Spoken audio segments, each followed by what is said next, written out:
आप बड़ा ध्यान से देख रहे थे, आप मुस्कुरा भी रहे थे जब आपने सुना तेजस्वी यादव को।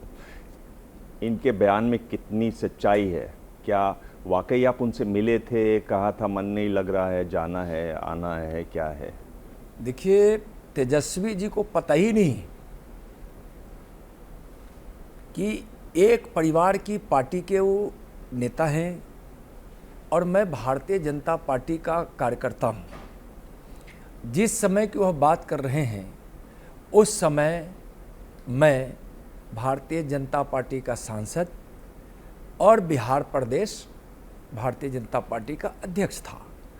उनको पता ही नहीं है कि भारतीय जनता पार्टी जैसे कार्यकर्ताओं वाली संगठन और जिसको माननीय प्रधानमंत्री जी का प्रेरणा प्राप्त होता है और जो दुनिया की सबसे बड़ी पार्टी है उसका प्रदेश अध्यक्ष ऐसे परिवार की पार्टी में जो हमेशा भ्रष्टाचार में लिप्त रही, जो हमेशा बिहार के विकास में बाधा बनी, वैसी पार्टी में और नित्यानंद जाए, वह पता नहीं किस बचकाना हरकत और किस अपने मंसूबे के साथ उन्होंने यह बयान दिया है। ठीक है, इनका एक और बयान है, चूंकि इन्हीं की बात हो रही है तो एक और बयान इनका देख लेते हैं। ये हालिया बयान है असल में 2024 का है, जो 40 में 40 एनडीए के खाते में था। आप समझ जाइए आने वाले समय में 24 का चुनाव में 40 में 40 हम जीतेंगे। और जिस प्रकार से बीजेपी के लोग तो आज वोटिंग से भाग गए, ये लोग डरपोक लोग हैं और डर करके यहाँ सदन में सामना नहीं कर पा रहे हैं तो अपने तीनों जमाइयों को आगे कर दिया, चाहे सीबीआई हो, ईडी हो, इनकम टैक्स हो। 3 जमाई वाली बात है। मैं देख रहा था हाउस में भी लोग बहुत हल्ला कर रहे थे कि अनपार्लियामेंट्री है, पर क्या ये बात सही है? सीबीआई, ईडी, इनकम टैक्स, ये एक तरीके से हथियार है। बिल्कुल नहीं। सीबीआई, इनकम टैक्स हो या जिसकी वो बात कर रहे हैं ईडी की, मैं बताना चाहूँगा मार्च 1996 में जिस समय चारा घोटाला में सीबीआई की जांच का आदेश हुआ, उस समय प्रधानमंत्री थे कौन? नरसिंह राव जी। सरकार में आरजेडी थी। 1997 में जब सीबीआई चार्जशीट की लालू जी पर, तो उस समय गुजराल जी प्रधानमंत्री थे, उस सरकार में भी आरजेडी थी, लालू जी भी थे। 2013 में जब इनको दोषी ठहराया गया, उस समय प्रधानमंत्री कौन थे? मनमोहन सिंह जी थे। अब क्या कहा जाएगा कि जिस सरकार में शामिल हो उस समय सीबीआई जांच के लिए जाए, तो आज वह जो कह रहे हैं कि 3 जमाई को भेज दिए। देखिए, जमाई शब्द बड़ा पवित्र है, हर माँ बाप के लिए पवित्र है और बहुत भारत की संस्कृति में तो बहुत ही पवित्र है। और इस तरह से जमाई शब्द का मजाक उड़ाना, यह तेजस्वी जी अच्छा नहीं किए। उन लोगों का संस्कार ही ऐसा है कि इस तरह के अपशब्दों का प्रयोग करना, जब कानून का हाथ जब उनकी तरफ बढ़ता है तो इस तरह के अपशब्द बोलते हैं, और कानून का हाथ किसकी तरफ जाता है? जो कहीं ना कहीं अपराध, भ्रष्टाचार, घोटाले में लिप्त होते हैं। ठीक है, इनका एक और बयान है। भाजपा के एगो केंद्र में मंत्री है ना, जो बिहार में खेला करना चाह रहे थे महाराष्ट्र वाला, वो थोड़ा लाइन में रहे, सब कुछ ठंडा दिया जाएगा। इन्हें उन्हें जो कर रहे हैं, जिनका सपना टूटा है ना मुख्यमंत्री बनने का, वो समझ जाए, ज्यादा ख्वाब ना देखे। दिल्ली वाले नहीं बचाएंगे, नहीं बचा पाएंगे किसी को। नित्यानंद जी, ये जो बयान है ये आप ही हैं ये? अब क्या कह रहे हैं? हाँ, अगर मुझको कह रहे हैं हाँ, समझे ना, उनको थोड़ा स्पष्ट करना चाहिए। यदि एक मुझको कह रहे हैं तो मुझको उन पे हंसी आती है। मैं किसी लाइन में नहीं हूँ, मैं ख्वाब वह नहीं देख रहा हूँ। मेरा ख्वाब वही है जो माननीय प्रधानमंत्री जी का ख्वाब है, हमारी पार्टी का ख्वाब है, जिसको मैंने पहले कहा हूँ। और मुझको गर्व है कि आज मैं प्रधानमंत्री जी की प्रेरणा में और उनके लीडरशिप में काम कर रहा हूँ।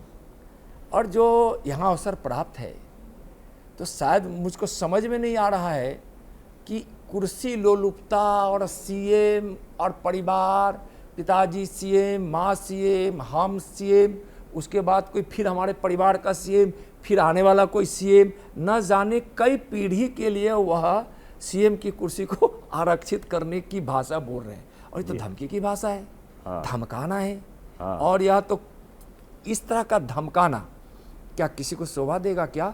मैं यही मानूंगा कि इस संस्कार में उन्होंने पला है, शायद इसकी भाषा वो बोल रहे हैं। तेजस्वी ने जब ये कहा, जब आपसे आपके लिए कहा कि ठंडा कर देंगे, तो ये ठंडा करने की प्रक्रिया कैसे होती है बिहार में, वो समझना चाहते हैं आपसे। देखिए, और क्या आप ठंडा होने के लिए तैयार हैं? देखिए, बिहार में जो मुझको ठंडा करने का उन्होंने जो बयान दिया, ठंडा करने का मतलब होता है आपको हम बर्बाद कर देंगे, हम आपको किसी काम लायक नहीं छोड़ेंगे। यही वहाँ के अर्थों में बिहार में है।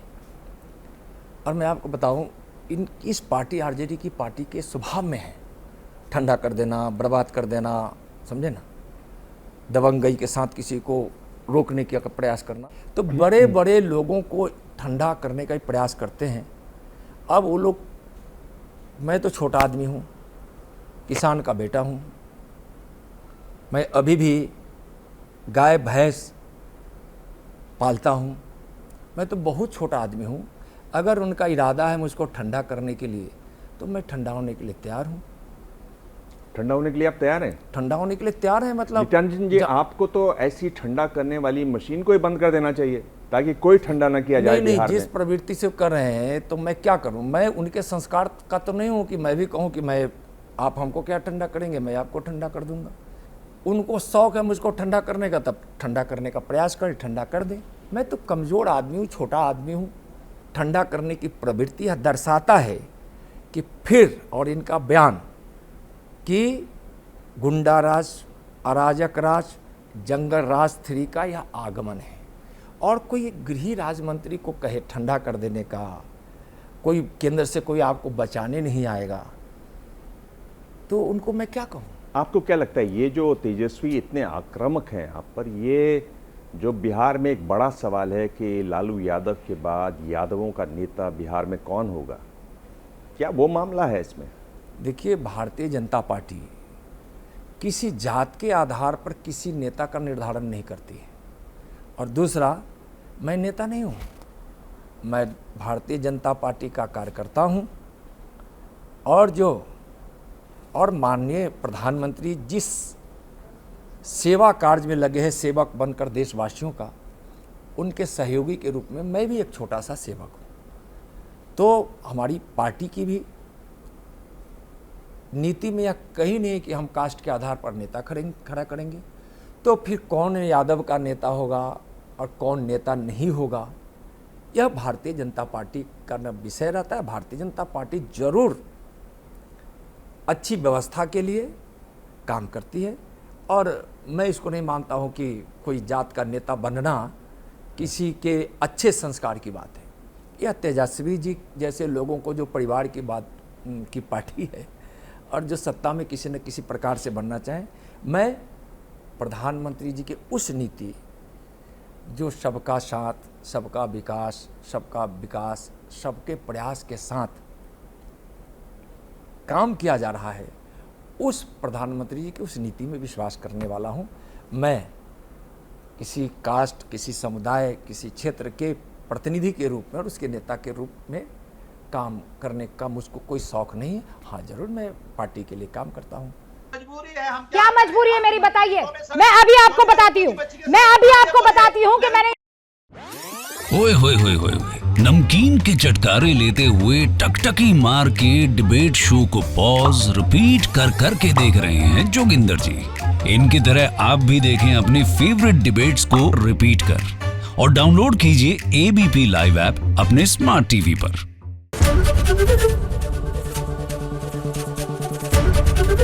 एबीपी न्यूज आपको रखे आगे।